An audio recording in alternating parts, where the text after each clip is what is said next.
Responsible Podcast is brought to you by, I don't know, we don't have any sponsors yet, so. Well, I guess we'll have to sponsor ourselves then, Hamid. I will sponsor you, Rick, and you can. Okay, sponsor me, and Hamid. Barrier Sciences Group would like to add our sponsorship. And Canada Energy Audit would like to extend the same courtesy to Barrier Science Group. Hot dog. All right. Hot dog. I don't know what that terminology means, but I think it's a good thing. Mm-hmm. What better person to start the podcast with than the one and only Rick Miller Ricky Bobby. from the town of, I keep forgetting, Burford. Burford. You heard it here first, gentlemen. Burford. And Burford is in Canada, in the province of Ontario, for those that live in Toronto. If you take the universe, There we go. Yeah, look for the center, you will find Burford. At least I've been told that.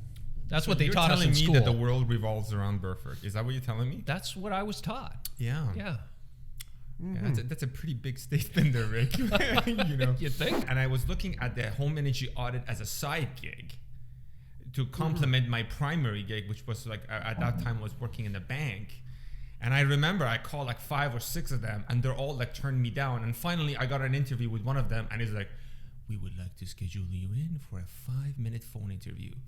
And 5-minute phone interview when I was 27, which is 13 years ago, was a big deal. Nobody used to do phone interviews back then, man. It was just like, show up, give us your resume, talk to the manager, senior manager, executives, yada, yada, yada. And anyways, they put me on an interview, and they're like, and the first question was, do you know what backdrafting is? I was like, oh, fuck. I'm a computer science major. I don't know what the fuck the backdrafting is. So the little old me, I was like, I don't know what backdrafting is, but I would love to talk about air sealing. For those that may be listening, backdrafting is a reference to somebody that's eaten too many beans. That's that could, it could definitely be used. And I remember, and the person that asked me that question is working with us today. And 13 years later, we're having a laugh about it. And I think it really talks about, passions and patience, and if you stick around long enough, you'll become the player, or if you have a right vision, you'll end up being in a position where you can actually have your own company and kind of do it. Let's talk about your family, Rick. Yeah. And I admire that about you, and I wanted to bring it up, and if you don't like it, we can cut it out. But I think that's one of the things that really brought us closer together. And I'm a newly dad. Celine is 3.5 years old. My son Aiden is 13 months old, and I think I've been blessed with the gift of fatherhood. And I think there's nothing you would not do for our kids. I look at them and I'm like, I would totally commit genocide for you. But I wouldn't. But you guys know what I mean. I'm a father. You know what I mean? But yeah, no, exactly. You want to burn down that house and kill all the enemies? I'll totally do it. However, you know what I mean? Just to kind of take that joke, please don't take this joke seriously. For all the 5 viewers no, but I mean, this podcast. It is the reason for living, right? 100%. When you're growing up and you're young, and your reason for living is, to get some beers and go out with the buddies, or, meet up with some girls and party and all that stuff. And then you find someone special, and you get married, and then you have kids. And then your life gets turned on its head. And you go, wow. Instead of thinking about yourself, all of a sudden your thoughts are towards somebody else. You started that with the woman you fell in love with, you married, and or partner. And then these kids show up, and it's a totally different world. So my wife and I were blessed with 3 children. Emily first at 27. Then there's Joseph, and he's 26. And then there's little Steve, and he's 22. And those 3 kids have taught me more life lessons than I'll ever learn again, right? And it's been wonderful. It really has. It gives you a reason to get up in the morning that isn't a self-centered reason, right? And that's our problem. As young individuals, we are so self-centered, right? And it isn't. I have no idea what you're talking about. Yeah. Well, where's my Perrier? It isn't until you had somebody more important in your life than yourself that this occurs. And so the blessings of a family, I mean, that's fantastic. Having kids, and a loving partner, it's just wonderful. So now I have a reason to get up in the morning, and then I need a reason to do something to try and support feeding them. Now, mind you, they're all out on in the world, right?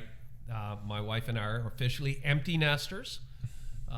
We'll be celebrating our 30th wedding anniversary without the kids this year. Hence the word celebration. Yes. Well, you've heard too much of a good thing. Yeah, well, kids can be that way too sometimes. So what does fatherhood? And I think it's important to talk about the man behind the service and the company, because I think to really understand how we do work, it's really important to understand how to do the person. And I really want to focus on this because that's one thing that it's some of the commonalities that I spoke of among our service organizations, and it's unbelievable how common it is when you talk about it. When it comes to fatherhood, what is your definition of fatherhood? And so that's one question, and the other question is, to the young fathers such as myself, what are some of the key advices that you give them? You give us, me, you know what I mean, as we're going through our journey. I think fatherhood, it just to sum it up, has to be when you realize that you can be without selfishness in your life. You have to be, giving. You have to be to others. The importance of others, and you're talking about advice. And the best advice I can give you for fatherhood, for these young children of yours that are in the world now and growing and developing and maturing, is wait till they become teenagers. Oh my God. Enjoy the little things now. It's funny because I can already see the tendencies. For example, I was combing Celine's hair. She turns around and she's like, "Bubba, what are you doing?" And I was like, "I'm combing your hair." She's like, "Use a comb." And I was like, "But Bubba." What were you using, your fingers? Yeah, I was just okay. caressing her hair. And she turns around and is like, "Bubba, use a comb." Yeah, and I was like, and Bubba, it means father in Persian context. And I was like, and I was taken off guard by this because she was like giving me this look. And then I was like, "But I don't have a comb." He goes, "Find one." And she's 3.5. And I was like, but Bubba, I love running my fingers through your hair. And then she's like, "Okay, that's just not going to work, Dad." She's like, "It's not a toy." Oh, there you go. Yeah, good on her. Good on her. I was like, holy shit, the journey begins. The journey begins. Dude, the blessing she just gave you, the knowledge that she is not afraid to speak her mind. That's a lovely thing. That's a lovely thing for a child. Teenager. And I remember stories like this, right? I think there was one time that she slept and she's a very furious little one. I want to tell you this example just to complement the story that you have given us. And she slipped and she banged her head against the wall and it was bleeding. It was the first time that I saw my daughter bleed, and it was gushing and it was right around the prime time COVID, where I was like, fuck. This kid needs stitches. I have to take him to the hospital. But at the same time, I'm like, oh, it's quarantine time. I think it was like April time frame. Crazy glue works, by the way. It does. You know what? I Googled everything under the sun. And if you're sick, or if you are sick, the last thing you want to resort to is fucking Google. Just do not go to Google. 2 hours later, I'm still looking at it. Shit, do not go to Google when you're sick. It's okay. Anyways, and I remember this moment. She turns to me and as she's holding his head, and she looks at me and she said, "Baba, you have to take care of me. And I was like, oh my God. And I was like, fuck, I have to take care of you. Like, you know what I mean? That would be fatherhood in a nutshell. Yeah. Right? That accountability. Daddy, you have to take care of me. Yeah. And that was, definitely makes you weak to your knees. And I remember when that happened, and I was like, fuck, you got to take care of it. So it's about giving, it's about growing, it's about going beyond yourself. It's called service. Yeah, it's about not being self-centered. It's about embracing the uncertainties. This socially distanced podcast is brought to you by Bulletproof Coffee. You may not know you may not know we exist, but we do know that you do. Anyways, I'm gonna make that better as I'm working on it. Anyways, so yeah, we used to install these solar water heating systems on people's roof. I started selling it to my friends. Yeah. Those friends became enemies after. They're no longer my friends. I used to get calls at 7 a.m. in the morning. What the fuck is this? The thing just blew up on my roof. I'm like, fuck, I'm coming. I go into someone's home. There's like fucking Niagara Looks Falls. like the Bellagio. Oh man. Big fountain coming out of the back of the roof. People are coming out in fancy. What the hell is this? You know that we now currently have four pizza places in Burford. How many Tim Hortons, Rick? Well, no Tim Hortons. They won't come to a little town like Burford. There is no Tim Hortons in Burford? No, but we do have 4 pizza where do you guys places, get and your ice not cap? one of them are Chicago deep dish style pizzas. Just saying. Pizza Nova? Pizza? Nova and Pizza. Oh, yeah, we got one of those. And then there's Tito's. This socially distant podcast, it's brought to you by Pizza. You may not know we exist, but we do that you exist. Yeah, no, I if I'm going to promote somebody, it's going to be Robbie's, okay? Because I got to tell you, just love Robbie's Pizza. I'll tell you what, son. Yeah, no, I was born to immigrants. Actually, Here we go. Immigrant story. Actually, I got one too, Adam. my father was an immigrant. My mother was born in Canada. And I was Irish raised Canadian. I don't know why I'm making this sound. Irish Canadian. Like when you say an immigrant, from which country? From which country? Yes. You see, your father was an immigrant. Yes, he was. So for which country he has immigrated? He immigrated to Canada. He did. From where?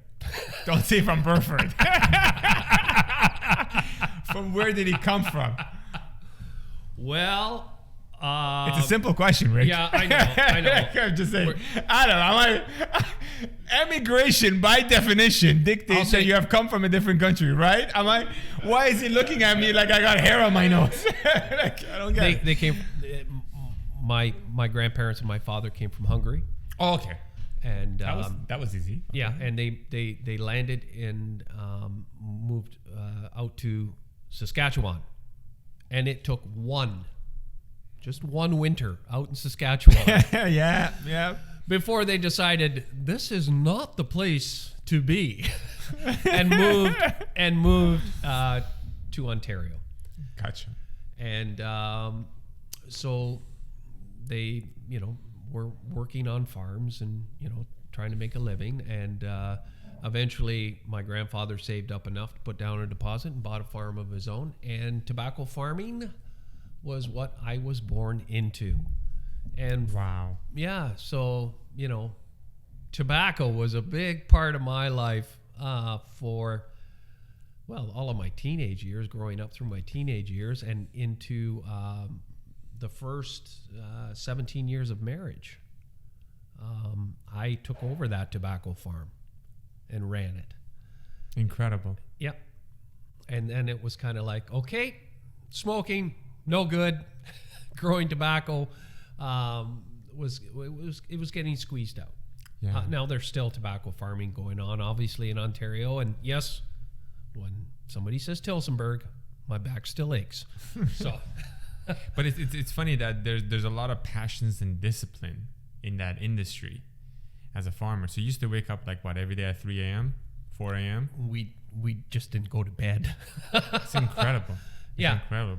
And Yeah. then did you guys get month off when you're in the tobacco business, or you just basically working 12 months of the year? In the growing months, so from early spring to where you've started your seedlings off in the greenhouses, through planting and cultivating and harvesting, and then you get into what was the selling season.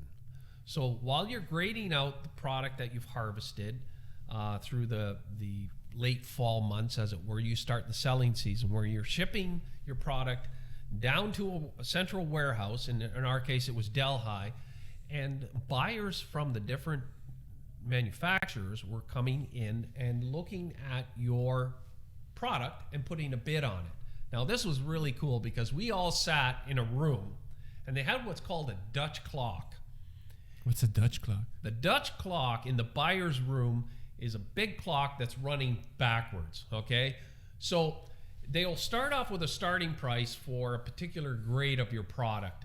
And let's just say, for example, it's $2.50 a pound. That's the starting point where this clock is going to start. And it's going to start going down towards zero. All the buyers are sitting there with a button. And they can click that button, and it's basically... It's almost like a reverse auction. Yeah, exactly. Where... And so when somebody makes a bid finally on that, first guy to make a bid. Oh, we got some construction going on in here or something. Okay, so where were we before we were so rudely interrupted? Oh, the Dutch clock, yeah. So let me do my sponsor thing. This socially distant podcast is brought to you by Bulletproof. Bulletproof. They definitely don't know we exist, but we know they exist.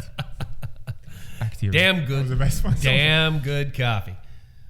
So you can just imagine all these farmers working all year long and tirelessly, long hours, bring their product for these guys to bid on. They're sitting in a room and they're waiting to see what they're going to get for their goods. And they're sitting there and they'll say, okay, line 14, position 30, and your position 30. You can see that you're position 30 on the paper in front of you, and you're sitting there, and it goes dead quiet while this big clock in another room with all the buyers is counting down. And you know the longer you wait, the lower that price is going to be. And they started at $2.50 for, say, your particular brand, and you hear after 30 seconds of waiting, $1.52. Fuck. So you write down $1.52 on your page, right? And now you have the ability as the farmer to go out, because this is just an offer, to go out, take a look at a real close inspection of that flat of goods and say, in this case tobacco, you know what? That is not the right grade on that, and that price is not a fair price, and you can reject the offer. At which point, at the end of the day, you will load that back up and you will take it home. And you will have an opportunity, 5-6 times a year, to go to this central auctioning warehouse with your product. And you may be bringing some new stuff and some of the stuff that you had brought the last time. And the whole time you're doing this, you're paying for shipment both ways. It's just nerve-wracking. And I would watch guys white-knuckled in there. And you just wonder, are they going down? Is this it? Is this a big one, Elizabeth? Oh my God, here we go.